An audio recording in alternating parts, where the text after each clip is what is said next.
өсүп чыккан алма мисалы сага пайдасы көбүрөөк тиет. Сен деген Африкадан банан алып келгенден көрүү депчи. Улутчул болуп кетип, анан кийин мен жалаң эле кыргызча билем деген бул философия, бул идея эмес да. Ага жетиш үчүн эмнелерди жасашыбыз керек, эмне аракеттер болуш керек? Эгерде бала кыргыз тилди билип башка тилдерди үйрөнсө бачымыраак үйрөнөт экен. Мындай чет өлкөгө чыкпай Кыргызстандын ичинде калып кетпейби? Анда кандай болот? Алган билим менен атомный бомба чыгара алат же вакцина чыгара алат да. Бул түзмө түз тышкы миграция даярдап жатабыз балдарыбызды. Мугалимдиктин эмне кажети болот? ChatGPT калп айтат. Балдар үйүнө эмнеге барып калдыңыз? Мени үй бүлөңүзгө алып кеткилечи деп ошо суранган балдар ошондой эле көп да. Эң биринчи мугалим ар бир бала үчүн бул ата эне.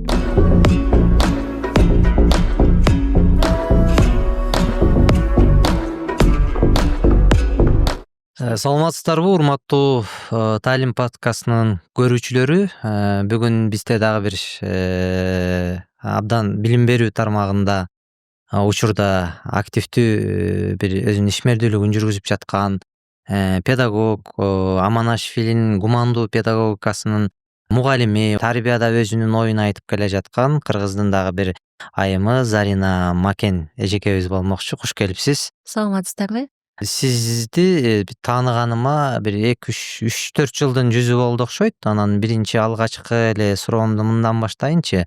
Учурда көп баарлашып калдык да, кыргыз тилин өнүктүрүү, нарк улуттук тарбия берүү, гумандуу педагогика жөнүндө нукура бир кыргыз жыттанган бир сөз, кулактын кожурун алган сөздөрдү айтып келатасыз. Бирок алгачкы көргөндө, алгачкы сүйлөгөндөрүңүздө мен сизди бир кыргыз тилин унутуп калган бир киргиз деп айтабыз го, мындай киргиз кыз экен деп түшүнгөм да. Анан сиздин ушул чет өлкөдө билим алып келгендигиңиз жөнүндө да маалыматым бар. Алгач ушул жакта окуп келиптир, ушундай билим берүү боюнча учурда алектенип жатыптыр деген.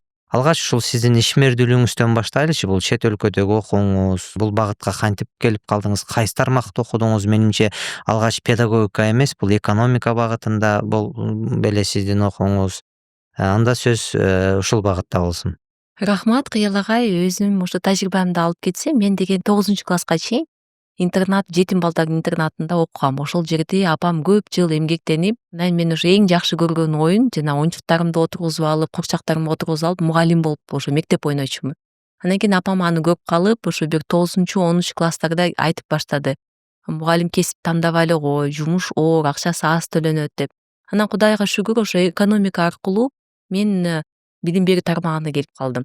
Эң жакшы көргөн сабагым ошо математика болчу. Математика берген эжемди аябай жакшы көрчүмүн. Анан математика ошо экономика бир аз жакын деп ошо экономика багытын тандагам. Кийинчерээк ошо магистратураны Францияда окудум, Швейцарияда окудум. Кийинчерээк Москвада аспирантурада ошо дүйнөлүк экономика боюнча да окуп келдим. Анан Кыргызстанга жолдошубуз экөөбүз кайтып келгенде ошо жогорку окуу жайда мен студенттерге сабак берип калдым.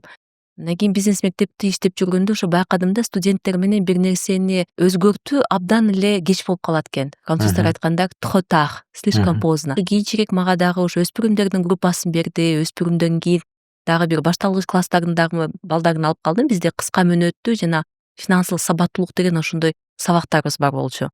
Андан кийин ошо балдар менен, кичирээк балдар менен иштеп калганда ошол жерде мындайча айтканда бир рахат алдым да. Бул балдарга бир нерсени айтса болот экен.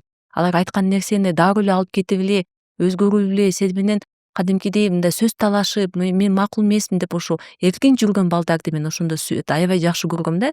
Кийинчерээк ошо 2016-жылы бир идея келди. Биз деген ошо үйгө тапшырма берсек балдарга, алар аткарбай келишет да. Андан кийин атам деген колдобой койду, апам күлдү депчи.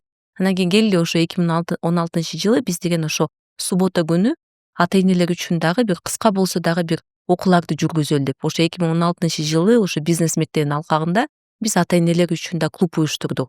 Андан кийин ошо биз балдарына берген билимди кичине болсо дагы ата энесине берсек, биздин деген ошо натыйжалар 2 эсе өстү да. Балдардын жетишкендиктери өстү. Балдар кадимкидей ошо канаттанып келет. Ошондо деген мен түшүнгөм. Эң негизги билим берүү бир максаты бул деген ата энелик педагогика да депчи. Эмне дегенде өзүңүздөр билгендей, бул дүйнөгө бала келип бала бакчага түшпөйт, университетке түшпөйт. Бул келип эле ошо үй бүлөлүк институтуна, үй бүлөлүк академиясына келип атат да. Ошондуктан деген азыр дагы мына гумандуу педагогикадан мен айткан бир нерсе бар да ата энелерге. Кудайдын астында мыйзамдын астында, коомдун астында ушу жооп бере турган адам бул эң биринчиден ата эне деп. Албетте. Эми деген мисалы мугалимдерге акчасын төлөп берсеңиз балдарыңызга билим берет, төлөбөсөңүз бара кой дейт да. А бул ушу акысыз иштеген, ушу чыныгы баланын өнүгүүсүнө кызыккан бул эки эле адам болот. Бул ата эне.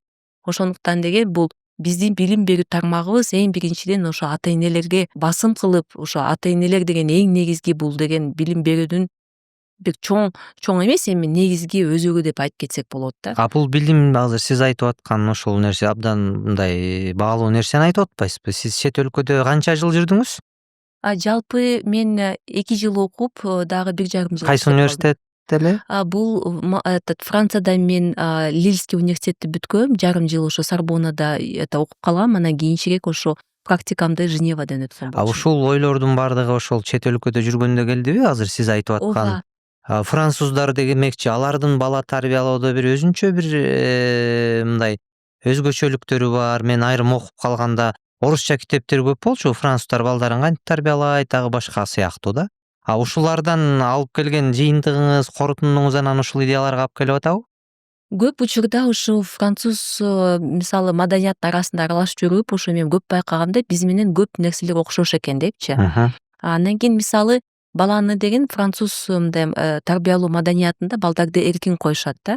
Андан кийин эркин болгондо бул деген көп учурда бир сүрөткө мындай салыштырат да. Мисалы деген бала деген ошо чеги бар, рамка деп койсок болот да. Андан кийин ошо ичинде сен каалаган сүрөттү тартасың, бирок сен эң биринчиден ошо бир коомдо жүргөндө бир эрежелерин билишиң керек. Сен мисалы үйдө жүргөндө эрежелерди билишиң керек. Улууга, кичүүгө кандай сен мамиле кыласың, ошо эрежелерин билишиң керек деп алар көп учурда ошо эреже жөнүндө айтат да. Бул деген баланы эркин коет.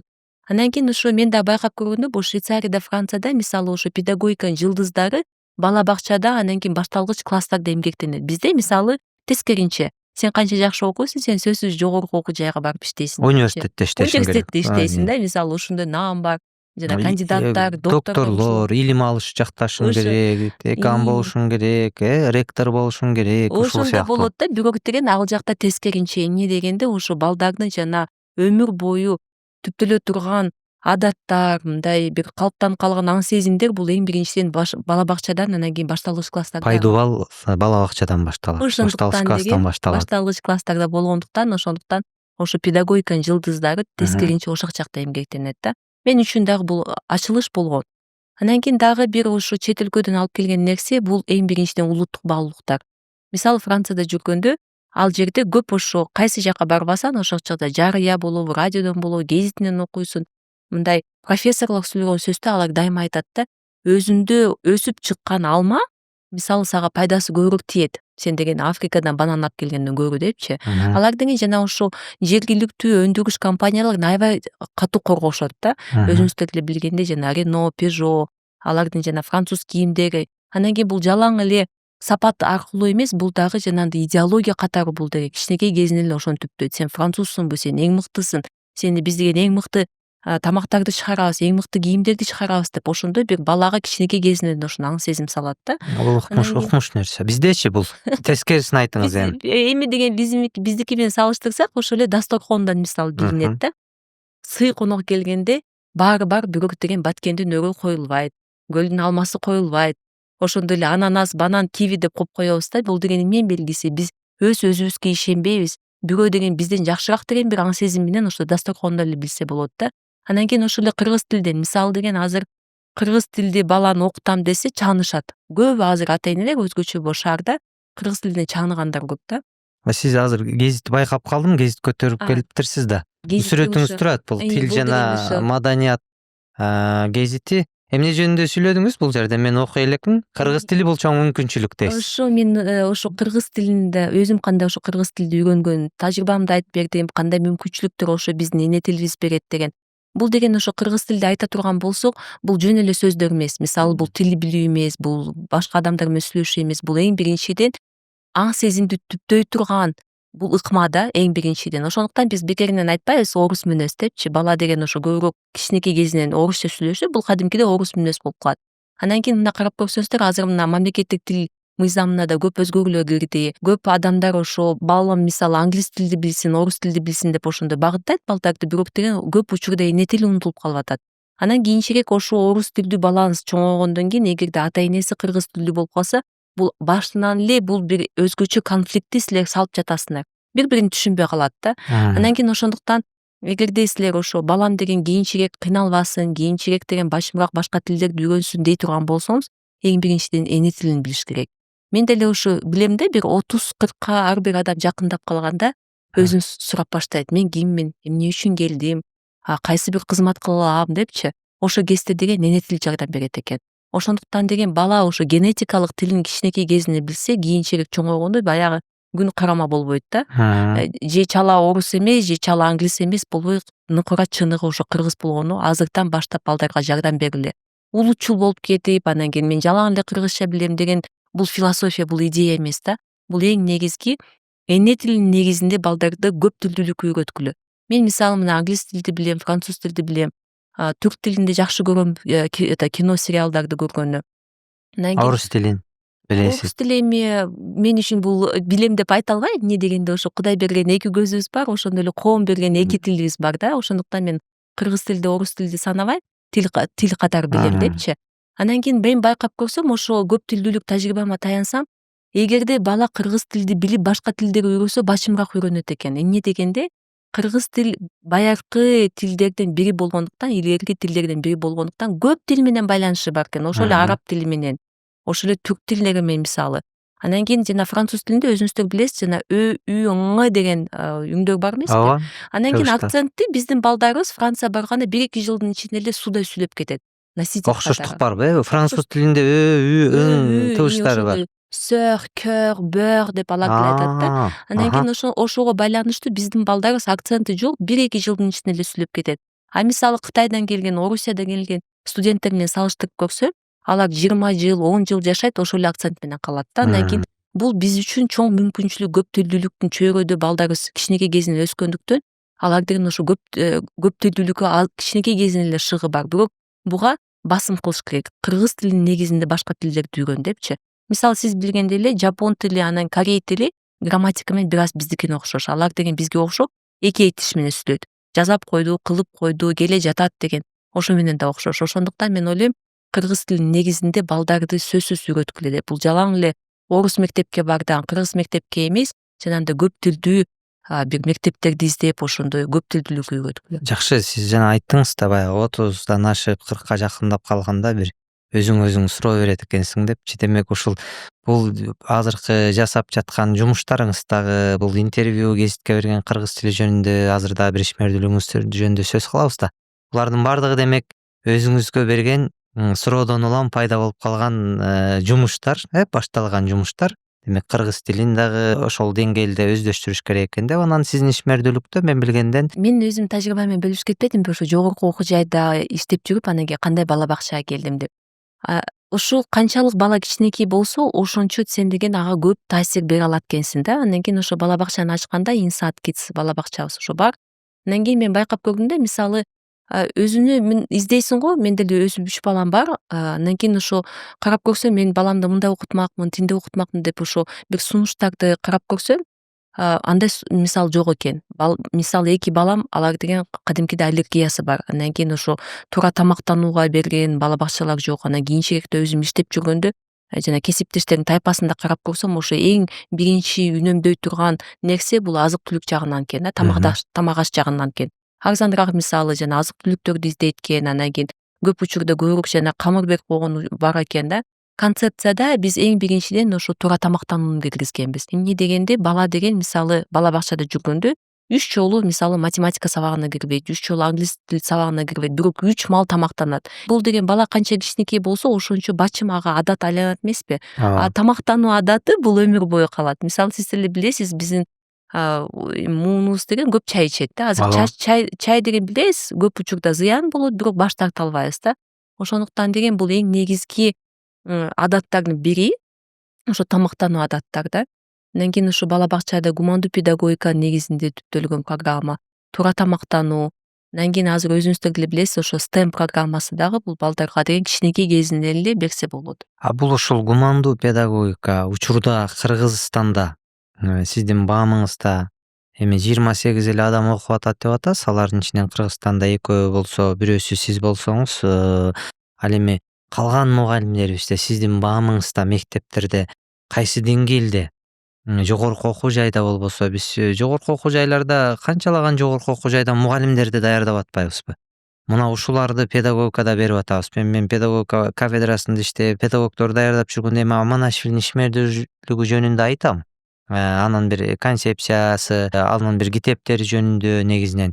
Бирок канчалык деңгээлде деп ойлойсуз? Биздин тарбияда, ошол билим берүүдө гумандуу мугалимдер иштеп жатабы? Барбы сиз байкагандай? Болбосо ага жетиш үчүн эмнелерди жасашыбыз керек? Эмне аракеттер болуш керек? Биз деген ошо Кыргызстанда болгон 28 гумандуу мугалимдер жана психологдор болуп ошо жогорку мектепти аяктап келиптирбиз да.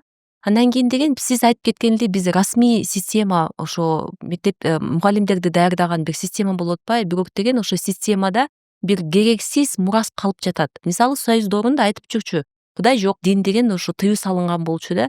Андан кийин ошол эле системаны биз азыр алып келатпайбызбы? Биз деген мисалы ошондой эле көп нерседен мындай билбейм эми коркобузбу же мындай бир системага сала элекпизби? Ошондуктан деген гумандуу педагогиканы көп учурда ошо бир дин менен байланыштыргандыктан ошон үчүн мен ойлойм да бизде расмий системабызда ошо гумандуу педагогика ошол себептен кирбей жатат деп. Ал деген эң биринчиден ошо гумандуу педагогика көп учурда деген ошо адамдын, мугалимдин инсандык сапаттарын өстүрүүгө аракет кылат деген. Мисалы ошо сүйүүнү адам деген кантип үйрөтө алат балдарга? Уже сүйүүнү сүйүү менен үйрөтүш керек. Камкордукту камкордук менен үйрөтүш керек деп ошондой нерсе. Андан кийин сиз эле билесиз, көп учурда мугалимдер билимдин эле булагы деп көп өзүнүн бир позицияда жүрөт да. Ооба. Мен деген ошо китепти берип койдум, анан кийин бир Билим сабак беришим керек. ошо билим эле беришим Мгм. керек депчи. Бирок деген өзүңүздөр билесиз, азыр телефон билимдин булагы болуп калды да. Азыр ар бир бала алып алып туруп, университеттен деле азыр билим ала алат да. Азыркы учурда мугалим жана адамгерчиликтин булагы болуш керек деп мен ошого толук ишенем. Сиз кечиресиз да, сөзүңүзгө аралжы дин деп атпайсызбы? Мисалы Аманашвилинин китептеринде же концепциясында дин жөнүндө эмне бар? Анан советтик педагогика деп атасыз да. Аманашвили деле бул советтик педагогиканын өкүлү. Болгондо да көрүнүктүү өкүлү. Советтик педагогика жөнүндө сөз кылганда сөзсүз сап башында Аманашвили жөнүндө сөз кылат да. Ушул жөнүндө бир аз түшүндүрмө бере кетсеңиз, бул диндин кандай Аманашвилиге түздөн түз байланыштырышат, болбосо же эмне үчүн бул жөнүндө биз азыр пикир айттыңыз ушул боюнча. Аманашвилинин бир китеби бар, Учитель от Бога. Кудайдан берилген мугалим деп которсо болот да. Анан кийин сиз деле айтып кетпедимби жана китеби Здравствуйте, дети, саламатсыздарбы балдар деген. Ошо кезде деген 84-жылы Союз учурунда болуп атканда бул деген көп ошо талкуулоо жүргүзгөн болчу.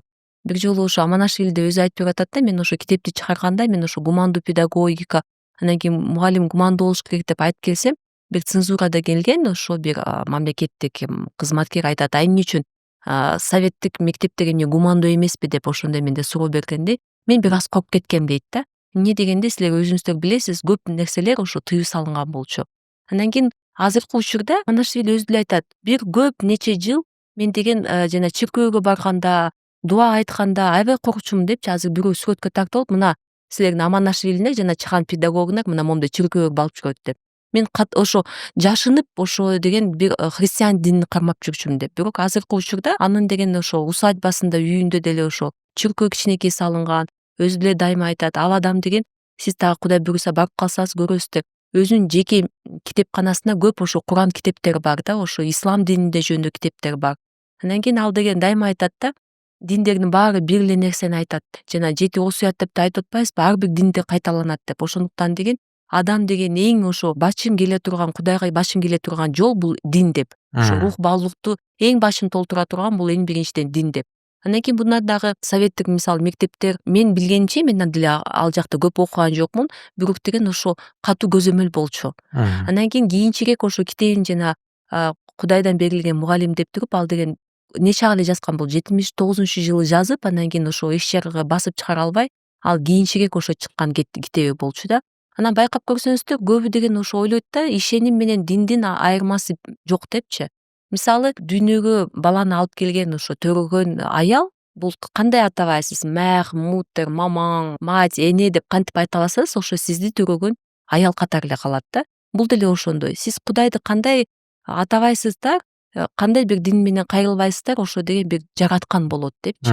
Анан кийин ошо гумандуу педагогикада көп учурда ошо жараткан деп кайрылгыла, балага бир түшүнүктүү сөздөр менен кайрылгы деп айтат да. Ошондо бир терс күчтөр бар, анан периштелер бар деп деле ошо жомоктор дагы кайталанат да. Бирок кийинчерээк бала чоңойгондо өзү тандап алат да. Жогорку окуу жайдан бүткөн мугалимдердин баардыгы дароо иш баштай бере турган кадр болуп чыкпайт да. Биз диплом беребиз, бирок адис даярдабайбыз деген сындар көп айтылат го. Мисалы айрым өлкөлөрдө дипломду алгандан кийин сертификациядан өтөт кайрадан ал сынак берет, кайрадан анын ошол өзүнүн алган дипломуна дал келеби, дал келбейби, иштей алабы, иштей албайбы текшерет.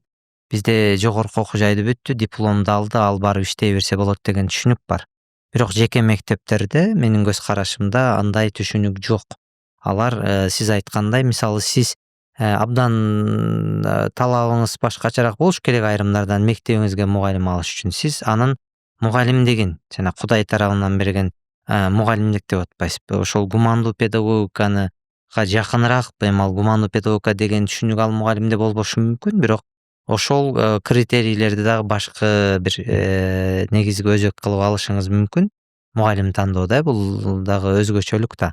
Анан учурдагы 12 жылдык билим берүү системасы. Ушул боюнча көз карашыңыз да, бул сиз 12 жыл болсо эле мектепте бир нерсе өзгөрөбү, чоң өзгөрүүгө учурайбы? Чет өлкөдө окуп келдиңиз, ал жактагы система башкачараак.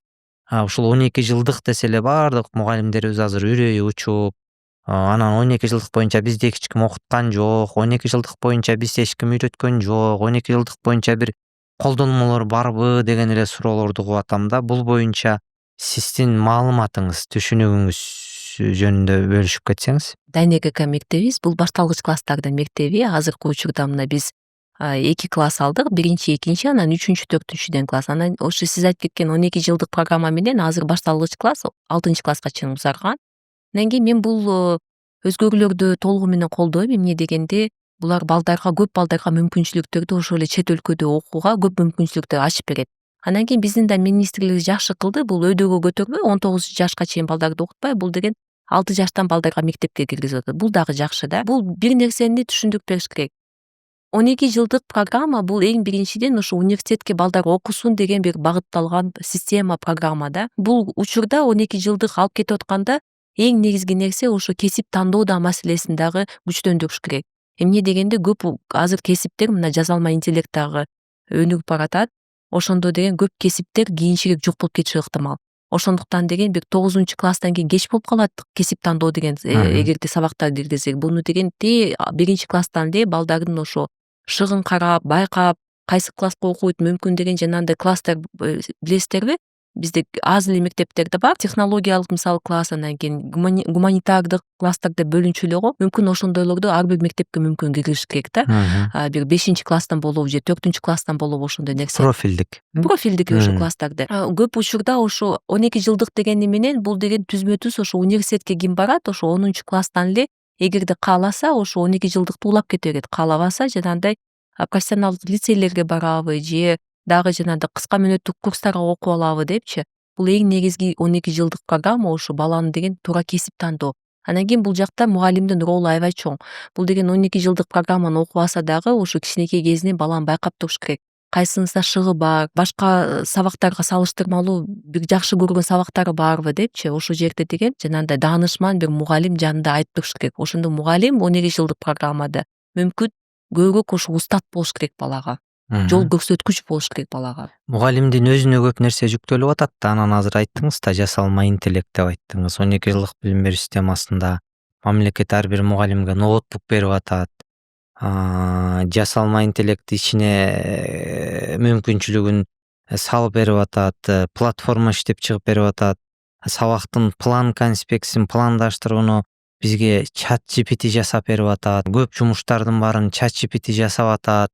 Анда бизге эмне калат? Мугалимдиктин эмне кажети болот? Сиз гумандуу педагогиканын жактоочусу катары, ошонун бир мугалими катары айтсаңыз да, Аманашвилинин негизги борборунда жүрөк турат, сүйүү турат, эмоция турат. эмоция болбосо, окуучу баардык нерсесин бул виртуалдуу дүйнө менен жасаса эмне болот келечек? Мени бир кооптондурган нерсе ушул да, мугалимдердин өзү интеллектуалдыгы менен өзүнүн бир нерселерди жасабай, баардыгын ушул даяр платформага киргизип, даяр платформага тапшырма берип, сабактын план конспектисин жаздырып, ушул нерселердин канчалык деңгээлде коркунучу бар же жакшы жагы бар? Сиздин жеке оюңуз. Жакшы жагын айта кетсек, бул убакытты үнөмдөйт. Бирок терс жагын айта кетсек, азыр көп ошо учурлар да бар. ChatGPT калп айтат. Муну деген мугалимдер да билиши керек. Андан кийин ChatGPTни ошо түзгөн негиздөөчүлөр, жанагындай программаларын жазган, коддорун жазган көп учурда философтор эмес. Мен ойлойм, ошо жасалма интеллектти ошо куруп ойлоп тапкан адамдар эң биринчиден философ болуш керек депчи. Андан кийин деген көп учурда ошо мүмкүн өзүнүн сапаттары жетишпей туруп, кантип ошо коддорду жазат деп мен үчүн да бул чоң бир суроо болуп жатат да. Ошондуктан мугалимдер азыр эгерде силер ошо жасалма интеллектти колдонуп турсуңар, мүмкүн дагы сиз бир жол таап, ошо мүмкүн ошо ChatGPTни да үйрөткөнү дагы бир ыкмалары бар да. Сен мисалы калп айтып атасың, бул туура эмес. Сен деген мындай жаз деп бул ChatGPT азыр мындай карап көрсөк, кичинекей баладай буну үйрөтө алсак да болот да. Андан кийин деген бул жасалма интеллект эми бул баш тарта албайбыз. Бул деген ошо заманбапында бир заманбап талап да болуп калды. Керек болсо бул балдар деген толугу менен ошо дүйнөдө жашап калышы мүмкүн да. Таптакыр эле жаман деп айта албайм. Бул жана от сыяктуу эле, бул от менен тамак жасаса болсо, оттон өрт чыгарса да болот да. ChatGPTге толугу менен мугалимдин жумушун жүктөп коюп турган болсоңуз, бул эми туура эмес деп ойлойм да. Бирок деген бала канча кичинекей болсо, мисалы башталгыч класста, бала бакчада болобу, ага деген жанында данышман чоң адам керек. Бул деген үйрөтө алат да. Бул туура эмес. Бул деген сага жарашпайт мындай мамиле. Сен деген ошо адамсың деп ошо айта турган сөзсүз деген мугалим болуш керек. Ошо мен айтып кеткендей эле, азыр мүмкүн мугалим билимдин булагы эмес, бирок деген адамгерчиликтин булагы болуш керек. Демек адамгерчилик Рух баалуулуктардын булагы. Орунда туруш керек. Адамдын руханий баалуулуктары деген маселе биз сүйлөп аткан. Анан мен эмоция адамдагы баягы мээрим көздө дейт да, бири-бири менен көрүшүп туруп, бири-бириңдин сүйлөгөн сөзүңдү угуп олтуруп, баарлашканга эмне жетсин да. Ал эми ошол сыяктуу эле мугалимдин өзүндө дагы бир чыгармачылык болуш үчүн ал өзү алектениш керек. Баардык нерсени менин көз карашымда ошол учурдагы жасалма интеллектке жүктөй салуу же ошодон жардам алуу бул туура эмес да. Анда ал мугалим катары өнүкпөй калышы мүмкүн. Толук мүмкүн. Анан китеп окуу маданияты боюнча сурагым келип атат. Ошол мугалимдердин алгач баягы бирөөнү окуткандан көрө биринчи өзүң билимдүү болушуң керек да. Мугалимдердин китеп окуу маданияты канчалык деңгээлде? Китеп окушабы алар? Бул багытта сиздин көз карашыңыз учурдагы биздин коомдогу мугалимдердин китеп окуу маданияты боюнча? Мугалимдер баары үчүн айта албайм, бирок көпчүлүгү мен байкагыма көп эле семинарларды өткөрөм, ошо онлайнда семинарлар өтөт, ошо айыл жергесине да чыгып келебиз. Мен байкаган боюнча көп мугалимдер окубай калган. Мисалы ошол эле гумандуу педагогиканын идеяларын айтсам, көп мугалимдер бир мугалимге байлайт да. Бизде дагы ошондой мугалим бар, мына айтат депчи. Бул эмненин белгиси? Мугалимдер китеп окубайт. Бул деген эгерде биз деген ошо бир эле идеяны бир мугалимге байлай турган болсок, бул деген ошо педагогиканын классикасын такыр түшүнүгү жок деген ошо биринчи белгиси. Ошондуктан деген мен дагы өз мугалимдериме дагы айтам, мектептин да мугалимдерине айтам. Сиз өзүңүз кылбаган нерсени балага эч качан талап кылбаңыздар деп. Мисалы китеп окубасаңыз, китеп оку деп айтпаңыз, сизде андай укугуңуз жок. Бул балдарга жанагындай нечестно болуп калат да. Бул адилетсиздик. Сиз мисалы деген жанагындай ата-энелерге да айта турган болсок, балам тамеки чекпе дегендер деле ата-энелер бар. Ошондуктан деген бала деген ошо көргөнүн кылат, айтканыңызды кылбайт. Ошондуктан мугалимге бул эң биринчиден караштуу. Сиз эгерде деген ошо сүйүү менен тарбиялайт деген жанагындай жулуу мамилени сиз балдардан талап кылсаңыз, классташтар менен жакшы сүйлөш, мисалы учураш башкалар менен дей турган болсоңуз, сиз ошонун үлгүсү болушуңуз керек да мугалимдер. Өрнөк болуш керек, жана көрсөтүш керек. Баягы молдонун айтканын кыл да, кылганын кылба дегендей, дайыма бир өзүң жасап көрсөтүп, ошол нерсеге балдарды үйрөтүш керек деген маселени Андан кийин айтып жана атасыз. китепти утпайсызбы?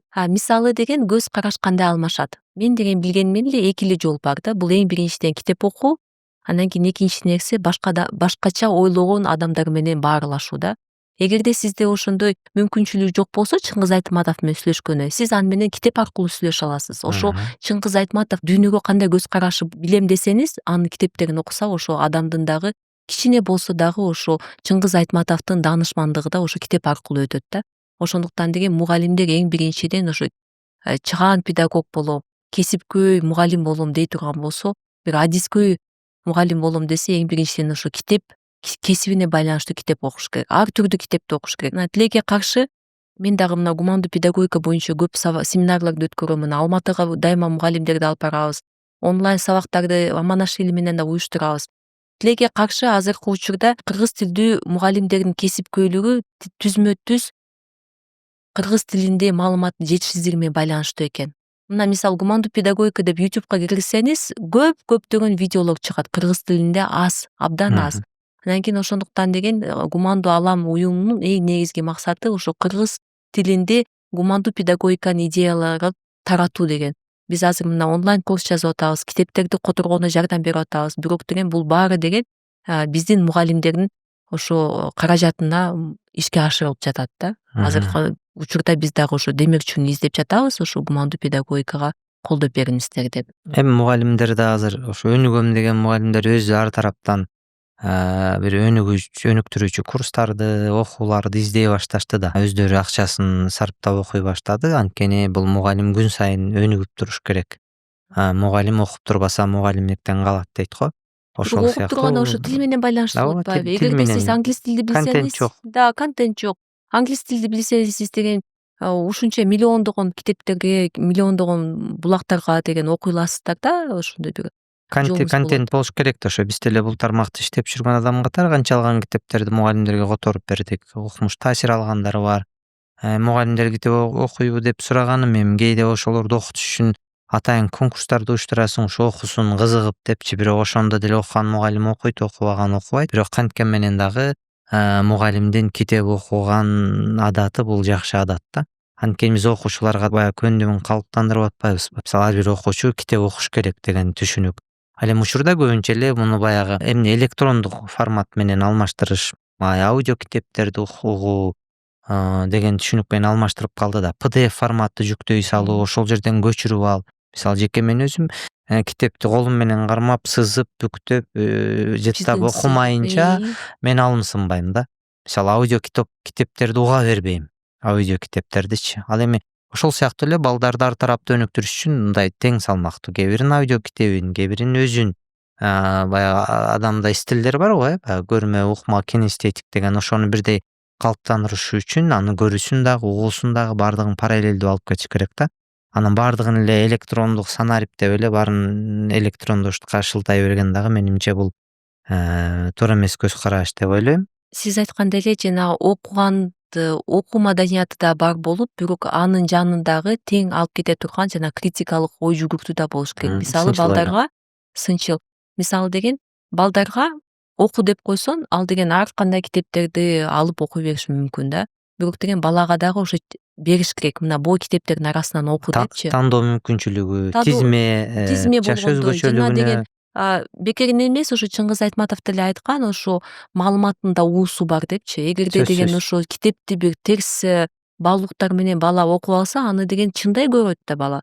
Ошондуктан деген балага китеп алып берсеңиз дагы эң биринчиден ошо ким сунуштады, ичинде эмне деп жазылып турат.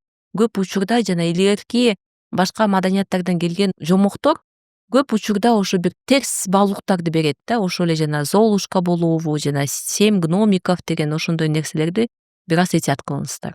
Жакшы, сон Зарина эжеке, аябай мындай жакшы маек бердиңиз деп ойлойм. Бирок ушул бир маектин аяк жагына кайра кайткым келип атат. Балдар үйүндө тарбияладым деп атпайсызбы? Ушу балдар үйүндө эмнеге барып калдыңыз?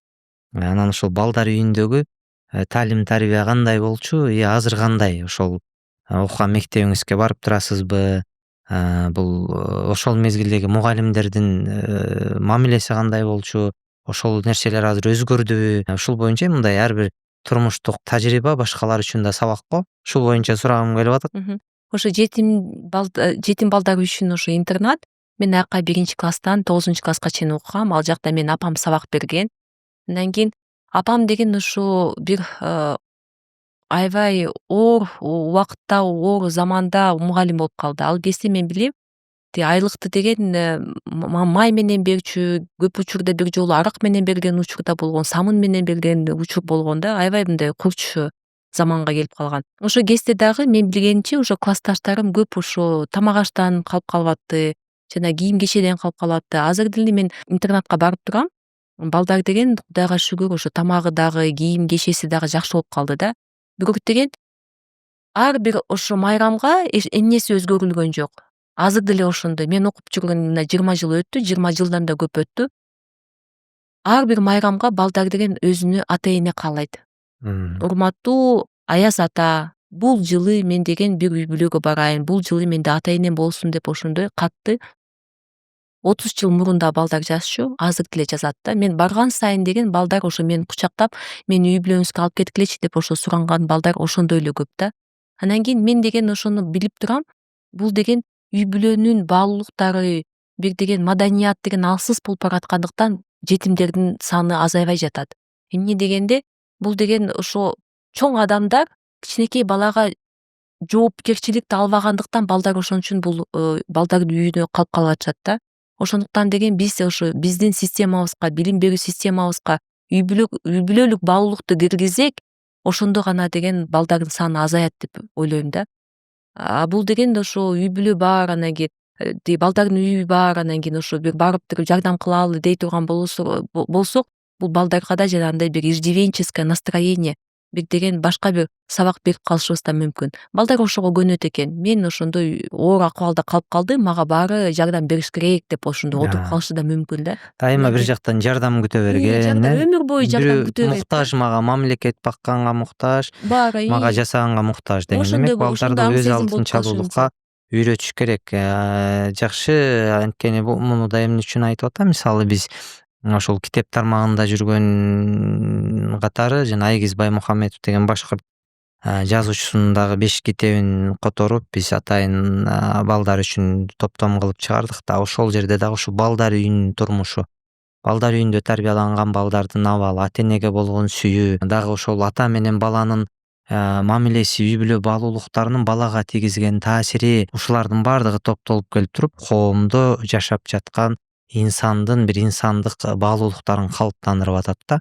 Ошон үчүн демек баардыгыбыз баягы тарбия берүүдө өтө аяр мамиле жасашыбыз керек, ар тараптуу тарбия беришибиз керек, билим беришибиз керек деген ойду айткым келип атат. Ушул маектин акырында дагы сизге сөз берейин. Ушул кесиптештериңизге, жалпы эле өзүңүздүн каалооңуз, тилегиңиз дагы айтайын деген эмне бир оюңуз бар? Ошону менен жыйынтыктайлы. Эң маанилүү, анан кийин эң биринчи мугалим ар бир бала үчүн бул ата эне. Ошондуктан мен ар бир ата энени кесиптештерим деп кайрылат элем. Бул деген мен башында эле айткам, билим берүү тармагы ата энеден башталат, үй бүлөдөн башталат. Мына мен айтып кеткендей эле, азыркы учурда ата энеге муктаж болгон балдар абдан көп. Көп ата энелер азыр ошо балалуу болоюн деп жанагындай дарыгерлерге кайрылат да, бирок азыркы учурда дагы сиз деген балдарга да жардам берсеңиз болот. Ошого жылуу мамиле кылып, аларга мүмкүн үй бүлө болуп дегендейчи. Анан кийин урматтуу кесиптештер, бала чоңойтуу, бала өстүрүү, бала тарбиялоо бул абдан эми оор эмес, бирок абдан маанилүү кесип деп айта кетет элем. Биз деген баланы аманат катары көрөлү, мугалимдерге дагы, анан эң биринчи ата энелерге да ошондой бир кайгылуу сөзүм бар эле. Демек баланы аманат катары көрөлү. Чоң рахмат Зарина айым. Бул биздин подкасттан белек Талим деген сиздин ошо подкасттарыңызды көрүп жүргөм, мен дагы ошо ойлоп жүрчүмүн. Символикалык бир белек. Талим дайыма ысык чай ичип, ушул билим берүү үчүн, өзүңүздүн идеяларды ишке ашыруу үчүн дайыма мындай энергия менен жүрө бериңиз. Тилеген ой максаттарыңыз ишке ашсын. Урматтуу көрүүчүлөр, дайыма биздин подкастты көрүп, чактырып, бөлүшүп туруңуздар. Кайрадан көрүшкөнчө.